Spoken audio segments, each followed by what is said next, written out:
June 17th. Just as my hand was on the door of my room, I heard Sir Percival's voice calling to me from below. "I must beg you to come downstairs again," he said. "It is Fosco's fault, Miss Holcombe, not mine. He has started some nonsensical objection to his wife being one of the witnesses, and has obliged me to ask you to join us in the library." I entered the room immediately with Sir Percival. Laura was waiting by the writing table, twisting and turning her garden hat uneasily in her hands. Madame Fosco sat near her, in an armchair, imperturbably admiring her husband, who stood by himself at the other end of the library, picking off the dead leaves from the flowers in the window. The moment I appeared, the Count advanced to meet me, and to offer his explanations. "1,000 pardons, Miss Holcombe," he said. "You know the character which is given to my countrymen by the English? We Italians are all wily and suspicious by nature, in the estimation of the good John Bull.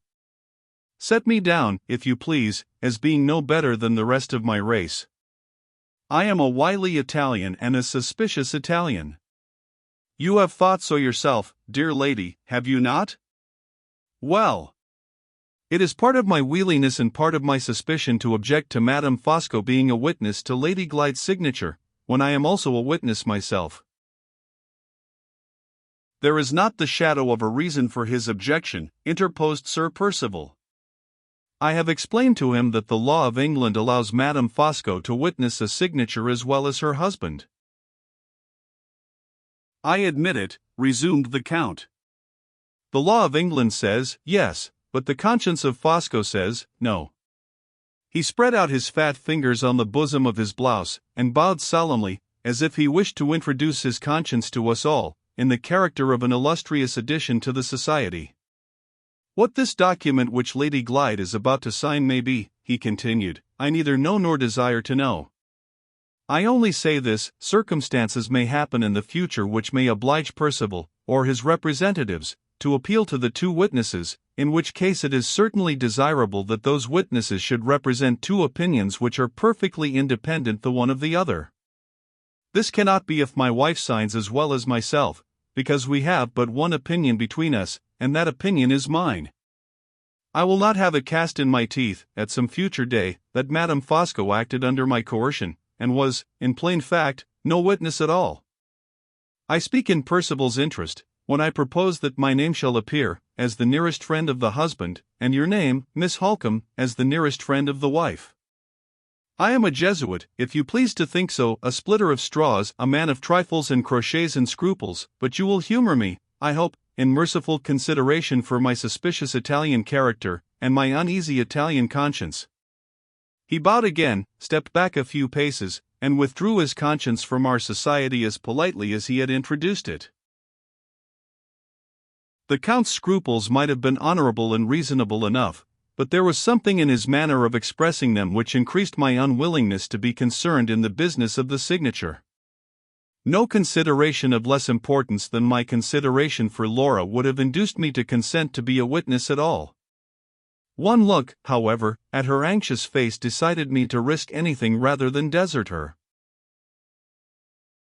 "I will readily remain in the room," I said.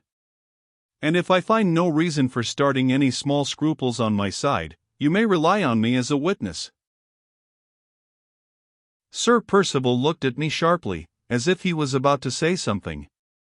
But at the same moment, Madame Fosco attracted his attention by rising from her chair. She had caught her husband's eye, and had evidently received her orders to leave the room. "You needn't go," said Sir Percival. Madame Fosco looked for her orders again, got them again, said she would prefer leaving us to our business, and resolutely walked out. The Count lit a cigarette, went back to the flowers in the window, and puffed little jets of smoke at the leaves, in a state of the deepest anxiety about killing the insects. Meanwhile Sir Percival unlocked a cupboard beneath one of the bookcases, and produced from it a piece of parchment, folded longwise, many times over. He placed it on the table, opened the last fold only, and kept his hand on the rest. The last fold displayed a strip of blank parchment with little wafers stuck on it at certain places. Every line of the writing was hidden in the part which he still held folded up under his hand. Laura and I looked at each other. Her face was pale, but it showed no indecision and no fear. Sir Percival dipped a pen in ink, and handed it to his wife. "Sign your name there," he said, pointing to the place. "You and Fosco are to sign afterwards, Miss Holcomb, opposite those two wafers. Come here, Fosco." Witnessing a signature is not to be done by mooning out of window and smoking into the flowers. The Count threw away his cigarette, and joined us at the table, with his hands carelessly thrust into the scarlet belt of his blouse, and his eyes steadily fixed on Sir Percival's face. Laura, who was on the other side of her husband, with the pen in her hand, looked at him too. He stood between them holding the folded parchment down firmly on the table, and glancing across at me, as I sat opposite to him, with such a sinister mixture of suspicion and embarrassment on his face that he looked more like a prisoner at the bar than a gentleman in his own house. "Sign there," he repeated, turning suddenly on Laura, and pointing once more to the place on the parchment. "What is it I am to sign?" she asked quietly. "I have no time to explain," he answered. "The dog cart is at the door, and I must go directly. Besides, if I had time, you wouldn't understand. It is a purely formal document, full of legal technicalities, and all that sort of thing. Come. Come. Sign your name, and let us have done as soon as possible." "I ought surely to know what I am signing, Sir Percival, before I write my name?" "Nonsense! What have women to do with business? I tell you again, you can't understand it." "At any rate, let me try to understand it. Whenever Mr. Gilmore had any business for me to do, he always explained it first, and I always understood him." "I dare say he did. He was your servant, and was obliged to explain.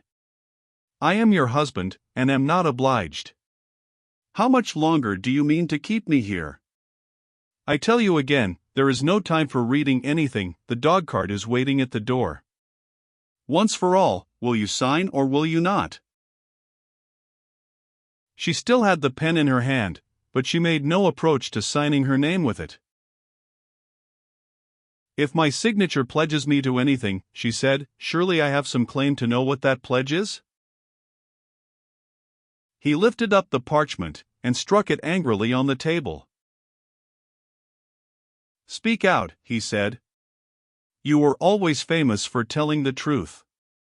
Never mind Miss Holcomb, never mind Fosco, say, in plain terms, you distrust me." The Count took one of his hands out of his belt and laid it on Sir Percival's shoulder. Sir Percival shook it off irritably.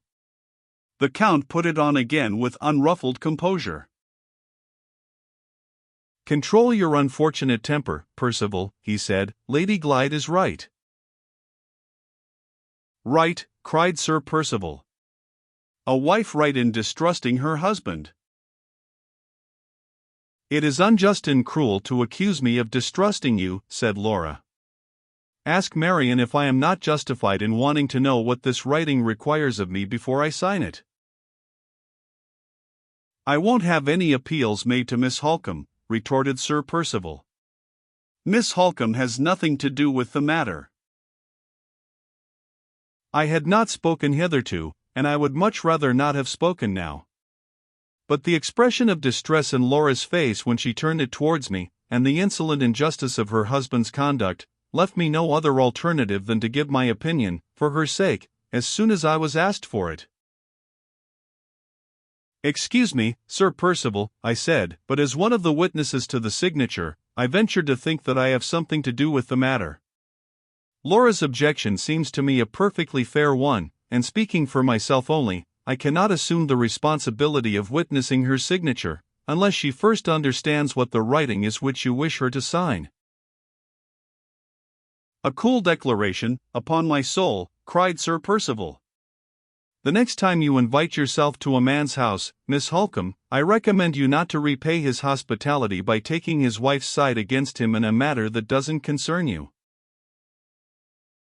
I started to my feet as suddenly as if he had struck me. If I had been a man, I would have knocked him down on the threshold of his own door, and have left his house, never on any earthly consideration to enter it again. But I was only a woman, and I loved his wife so dearly. Thank God, that faithful love helped me, and I sat down again without saying a word. She knew what I had suffered and what I had suppressed. She ran round to me, with the tears streaming from her eyes. "Oh, Marian," she whispered softly. "If my mother had been alive, she could have done no more for me." "Come back and sign," cried Sir Percival from the other side of the table. "Shall I?" she asked in my ear. "I will, if you tell me." "No," I answered. "The right and the truth are with you. Sign nothing, unless you have read it first." "Come back and sign," he reiterated, in his loudest and angriest tones. The Count, who had watched Laura and me with a close and silent attention, interposed for the second time. "Percival," he said, "I remember that I am in the presence of ladies. Be good enough, if you please, to remember it too."